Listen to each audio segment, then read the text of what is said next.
ओम नमो भगवते वासुदेवाय. अष्टम स्कंद द्वितीय अध्याय. दुसरा अध्यायामधला अष्टम स्कंद मी तुम्हाला वाचून दाखवत आहे. जय जय जय लक्ष्मीकांता रामारमणा श्रीकांत श्रीनिवासा रुक्मिणीकांता श्रीधरा श्रीदा नमस्तुते. ध्यावोनिया श्रीकृष्ण चरण निशुक श्रीशुक करती पुढील कथन. करीत असता समुद्रमंथन त्यातून निघाली कामधेनू. उच्चे स्रवास्वैरावत गज पद्मराग जातीचे रत्न कौस्तुभ विष्णूने धारण केले कंठात. वृक्षनिगे पारिजात पाहता असता देवदानव सौंदर्यवती निघाली. एक अभिनव पावनी तिचा गौरव ऋषीमुनी थांबवले. ऐश्वर संपत्तीची स्वामिनी भगवती लक्ष्मी सौंदर्य खानी उद्भवली समुद्रमंथनी. सकळपाती आश्चर्ये इंद्रे दिदले दिव्यासन पृथ्वीने दिदले औषधी जान. फल पुष्पादी संपत्ती अर्पण केली वसंत ऋतुराजे. सुवर्ण कुंभातून अभिषेक ऋषी करती शास्त्रोक्त पनवानक. मृदुंग गोमुख विचित्र वाद्य वाजवती गंधर्व करती सुस्वर गायन. अप्सरांचे मनोहर नर्तन वैजयंती अर्पिती जाला वरुण. वस्त्रे नूतन सागराने विश्वकर्मा अर्पी रत्नभूषणे. कमल दिले ब्रह्मदेवाने नागाने दिदली कर्णभूषणे. लक्ष्मी सर्वांसवलोकिनी आपण समान निर्दोषपती शोधून पाये लक्ष्मी सती. विचार करती झाली चित्ती म्हणे ऐसा कोण असे काटे तपन मन्यूर निर्जय जैसा. दुर्वास मुनिवर कुणी महात्मे न काम जय जैसे ब्रह्मचंद्रादी. ज्ञान सोनी वैरागी नसती जैसे शुक्रबा बृहस्पती. ईश्वर सोनी स्वतंत्र नसती जैसे इंद्र पराश्रयी. कुणी भार्गव रामासम धर्मनिष्ठ सोनी निष्ठुर परम कार्तवीर्यासम. कुणी बलवान पर्याधीन काळाच्या दानी शिबिरासम. करू काही केवळ दान मुक्तिप्रद नाही कुठे वर्ण्याचा प्रश्न न येई. निसंग जैसे सनकादिक कुणी चिरावनशील मंगळ. जैसा मुनी मार्कंडेय हिरण्यकश्यपूस श्रीसुखकारक. आयुष्य थोर परी नाही सुस्वभाव आयुष्य निश्चय. यांनी युक्त श्रीशंकर परी राहणी अमंगल. काय करावे उमजेना स्वर्ण गुणमंडित मंगळ कार्य. मजला योग्य सर्वतोपरी ऐसा एकचितो श्रीहरी. मज लागी कांक्षिणा धर्मज्ञानादी गुणमंडित स्वाश्रय मंगळ मायातीत. अनपेक्षा ऐसा मुकुंदास आपण वरले लक्ष्मीने. तिने विष्णूस घालता माळ आश्रयासी स्थान वक्षस्थळ. हरी देता झाला तात्काळ श्रीलांछन म्हणती त्या. त्यानंतर भगवान धन्वंतरी अमृत कलश घेऊन करी आले क्षीरसागराबाहेरी. श्री विष्णू समचतुर्भुज धन्वंतरीच्या हातातून अमृत कलश पळविला दैत्याने. अहम पूर्व म्हणून भांडू लागले आपापसात. परत मिळवण्यास अमृत कलश मोहिनी रूप धरी सर्वेश. आपण धरलासे श्रीवेश माया लागवी श्री विष्णू. दर्शनीय रूप श्यामल वर्ण पायी वाळे तोडे पैंजन. मधुर नाद होतरुण झुनत साले ठुंकत गजगतीने. नानालंकार मुक्ताभरणे वाकया तोडे करी किंकणे. सुवर्ण वस्त्रे भाऊ भूषणे कैसे सुमने मोगऱ्याची. सुमुखी सुंदर आणि सुस्तनी यौवन संपन्न जगन्मोहिनी. पाहता दैत्याच्या अंतकरणी कामोद्दीपित ते झाले. ऐशी माझी कुलस्वामिनी महालय श्रीदेवी मोहिनी. आली सुर कार्यार्थ धावून तिच्या चरणी नमन असो. परस्परांची निंदा करीत घेऊन पाळाले अमृत पात्र. तव मार्गे अकस्मात दिसली मोहिनी दैत्यांना. अहो रूप अहो वय काय तारुण्य लावण्य काय. ईश्वराने जणू पाठविली काय तृप्त करणे आम्हासी. दैत्य जाऊन तिला म्हणती तुझवरी आमची जडली प्रीती. अमृत वाटी आपल्या हाती आमचा वाद मिटवावा. माया वेशधारी श्री भगवान मोहिनी बोलली वंचक वचन. मज सारखा चंचलेवरी आपण विश्वास कैसा ठेविताजी. तव ते म्हणते तुझवरी खास आमचा बैसलासे विश्वास. तुझ वाचून प्रिय आम्हाच न दिसे इतकर अन्य कोणी. देव दैत्य स्नान करोनी पूर्वाभिमुख बैसले सर्वजण. अमृत कलश हाती घेऊन आली मोहिनी सभेत त्या. नेसली पाटावर रेशमी वस्त्र नितंब भारे मंद चालत. पायी तोरड्या रुंजून करत चंचल नेत्रे पाहतसे.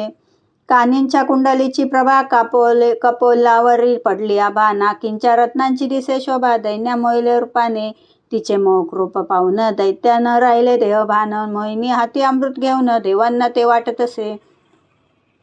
सूर्यचंद्रामध्ये राहू दैत्य येऊनी बैसला देव वेशात. येता सूर्यचंद्राचे लक्षात खून करती विष्णूसी.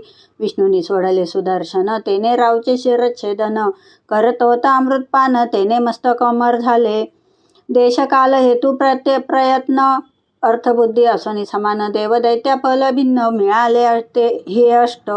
देवांनी घेतला विष्णूचा आश्रय जेथे विष्णू तेथे जय. म्हणून घेऊन ईश्वराय श्रय करणे यत्न संसारी. आपुले कार्य साधोनी गुप्त झाली श्रीमोहिनी. आपण फसलो हे पाहुनी दैत्य दानव खवळले. बळी नमुची शंभर बाण द्विमुर्दा काली नाभ विरोचन. शोभ निशुंभादी दैत्यगण वाहनी बैसोनी लढताती. खडग बाण गदा चक्र भ्रुशुंडी पट्टे शक्ती तोमर. परशुभाले परिग मुद्गर करती प्रहार परस्परा. असुर माया निर्माण करती तेने देवासवे लढती. प्रगट झाला तै श्रीपती माया निरसली क्षण मात्रे. इंद्र बहुशौर्य लढत बली युद्धात झाला मूर्छित. असुरांचा बहुसंहार होत ब्रह्मा पाठवी नारदासी. नारदे समजावून सर्वांशी युद्ध परावृत्त केले देवासी. ऐकून नारद वचनासी देव जाती स्वर्गलोकी. अवशेष राहिलेले असुर बलीस घेऊन गेले अस्ताचलावर. सर्वांशी उठविती सत्वर शुक्राचार्य संजीवनीने. असो मोहिनीचा वृत्तांत श्रीशंकरांना झाला विदित. सर्व दैत्यांना केले मोहित धरून श्रीवेश विष्णूने. पार्वती आणि गणांसहित विष्णू लोकी आले उमाकांत. आदर करून यथोचित पूजा केली विष्णूने. शिव विष्णूची स्तुती करती जगद्व्यापका तू जगतपती. या जगाची उत्पत्ती स्थिती लय तू करशी अविनाश. तू सर्वात्मा सर्वकारक तूची भोग्य भोगता जाण. मुनी मोक्षु जे निष्काम तुझे उपासन करताती. वेदांती तुझ ब्रह्मण म्हणती. सांख्यांचा तू पुरुष प्रकृती. मीमांसक तू कर्म म्हणती. पातंजली म्हणती पुरुष विशेष. ऐसी तुझी माय गहन केले तू आदैत्य मोहन. ते रूप पावे ऐसी जाण इच्छा मजसी उद्भवली. कालांतरी शिव उद्यानी पाहते झाले सुंदर कामिनी. कंदुक क्रीडा करी गजगामिनी. कटी वस्त्र ओढे वाऱ्याने शंकराची मोहिली. चित्तवृत्ती धावू लागला तिचे पाठी. प्रगट झाले विष्णुमूर्ती पाहुनी दुर्जटी लाजले. विष्णू म्हणती शंकराशी माझी माया आहे तशी. पुन्हा कधी न ग्रासील तुझसी. वर हा मला तुलासे माया लागवितो भगवंत. जेने श्रीवेशे मोहिले दत्त. स्वशरणागता दिले अमृत. नमस्कार त्या परमेश्वरा. पुढील मन्वंतराचे वर्णन आता करावे जी श्रवण. श्रीशुक करती विवरण ऐके विवरण परीक्षिती. 7वा मनु वैवस्वत जो श्राद्ध देवाचा सूत. इक्ष्वाक न बगादी त्याचे पुत्र. आदित्यादी देव असती. वसुरुद्र मरुद्गण विश्वदेवे कुमार ऋद्भगन. या मन्वंतरी देवतागण इंद्र पुरंदर नावांचा. कश्यपात्री वसिष्ठ मुनी विश्वामित्र गौतम जमदग्नी भरद्वाज हे 7 जण सप्तर्षी जाण मन्वंतराचे. या मन्वंतरी अवतार श्री वामन सर्वेश्वर. त्रिपादे व्यापिले जगडंबर. त्रिविक्रम हे नाम जया. वैवस्वत मन्वंतर असे सांप्रत. कल्पश्वेत वराह प्रसूत. पुढील मन्वंतरे 7 नामे सांगो अनुक्रमे. 8वा मनु सावर्णी. 9वा मनु दक्ष सावर्णी. 10वा तो ब्रह्म सावर्णी धर्म सावर्णी. 11वा 12वा तो रुद्र सावर्णी. 13वा देव सावर्णी. 14वा मनु इंद्रा सावर्णी. 14 मनु येणे रीती. प्रत्येक मन्वंतरीचे अवतार त्यांची नावे क्रमवार. ग्रंथी पाहावे सविस्तर. भिन्न इंद्रदेव ऋषी. 8व्या मन्वंतरापासून कर्मे अवतार 7 जण. सार्वभौम वृषभ विश्वक्सेन धर्मकेतू आणि स्वधामा. योगेश्वर 13वा. बृहत भानू 14वा. येणे रीती जाणावा. विचार हा मन्वंतरी 432 कोटी मनुष्यवर्ष. तो ब्रह्माचा 1 दिवस. त्याला म्हणती एक कल्प. एका कल्पात 14 मनु.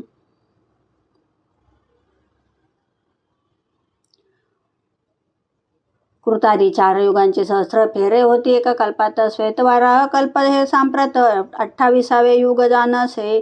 श्री भगवंते ही योजना करून मन्वंतरे केली जाणा. मनुपुत्र इंद्र देवगणा सप्तर्षी योजी भिन्न भिन्न. ज्या मन्वंतरीचे नियुक्त असती ते मन्वाधिक आपले कार्य करती. वेदांचे समुदाय लुप्त होती. कालगर्तीने कल्पांती चतुर्युगाचा अवधी संपला. कृतयुगाचा प्रारंभ होता. ऋषी पाहती वेद तत्वता जैसे होते पूर्वकल्पी. वेदापासून धर्म सनातन पुन्हा प्रसारित होई जाण. ईश्वर मनुष्य तो उपदेश म्हणून शिकवी मानवाना.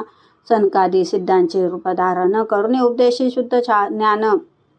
याज्ञवल्क्यादी ऋषी रूपाने कर्म मार्ग उपदेशी. भगवंत हो निरोगीश्वर योग मार्गाचा खरी प्रसाद. दत्तात्रयादी योगी थोर त्याची रूपे जाणावी. प्रजापती रूपे प्रजोत्पादन. राजा रूपे संरक्षण. इंद्र रूपे करिवर्षण. काल रूपे संहार. ऐसा भिन्न भिन्न गुणे युक्त मायापती श्री भगवंत जन नोळखती मायावृत्त. तोची नियंता सर्वांचा. राजा म्हणे हरिपूर्ण काम किमर्थ केले. त्रिपाद भूमी याचन सत्यवचनी बळी असोन. किमर्थ घातला पाताळी. श्री शुकमंती पुन्हा बळी. शुक्राचार्य कृपेने बलशाली. असुरही झाले अंतर्बळी. पुनरपि वैभव मिळवती. शुक्राचार्याने बलीकडून करविला विश्वाजित नामक यज्ञ पूर्ण करविती. भृगुवंशीय ब्राह्मण यज्ञ संपल झाला. बलीचे पुरले मनोरथ. यज्ञातून निघे स्वर्णरथ. इंद्राच्या अश्वासमान अश्व. सिंह चिन्हांकित ध्वज असे. दिव्य धनुष्य सुवर्णाचे. दिव्य कवच अक्षय भाते. आम्लान माला दिदली प्रल्हादे. शुक्राचार्य शंख दिदला. या साधनांनी युक्त बली इंद्रपुरीवरी करी स्वारी. इंद्रासन देव घाबरले अंतरी. आवेश त्याचा पाहुनी. ब्राह्मण आशीर्वादे बली बलवान. जय तो करील गुरूंचा अवमान. तैची होईल त्याचे पतन. बृहस्पती सांगे इंद्राशी पाहुनी त्यास काळानुकूल. स्वर्गत्यागीसी देव सकळ. बळी बैसला इंद्र पदावर. भोग बघीशी स्वर्गाचा. बली धार्मिक आणि उदार. अश्वमेध करता झाला 100. भृगुवंशीय ब्राह्मण मिळाले थोर. यज्ञ त्याचे चालविती. तेने दिंगत झाली कीर्ती. राज्यात धनधान्य संपत्ती. धन्य धन्य राजा बली नृपती. प्रजाजन घेती नाव त्याचे. इंद्रादी पुत्र स्वर्गभ्रष्ट. तेने आदिती झाली दुःखित. कश्यप येता तिचे आश्रमात. वार्ता निवेदी पुत्रांची. म्हणे बली स्थानभ्रष्ट. करेल ऐसा भावा पुत्र. काही सांगाय व्रत श्रेष्ठ. विनवी आदिती कश्यपाला. विष्णूचा अवतार होण्याचं कश्यप सांगते व्रत. आदितीच नाम ज्याचे पयोव्रत. सांगितले जे ब्रह्म्याने. फाल्गुनाच्या शुद्ध पक्षी. प्रतिपदेपासून शुद्ध द्वादशी. व्रत करावे अतिहर्षी. तेने कार्य साधेल. माग अमावस्येची दिवशी. राणी जावोनी आणावी माती. रान सुकरे उकरली होती. ऐसी मृत्तिका आणावी. नदी माझी उभे राहून. मग पृथ्वीची प्रार्थना करून. अंगास करावे मृत्तिका लेपन. स्नान करावे यथाविधी. नित्यनैमित्तिक कर्मे करून. प्रतिपदेसी करावे देवतावाहन.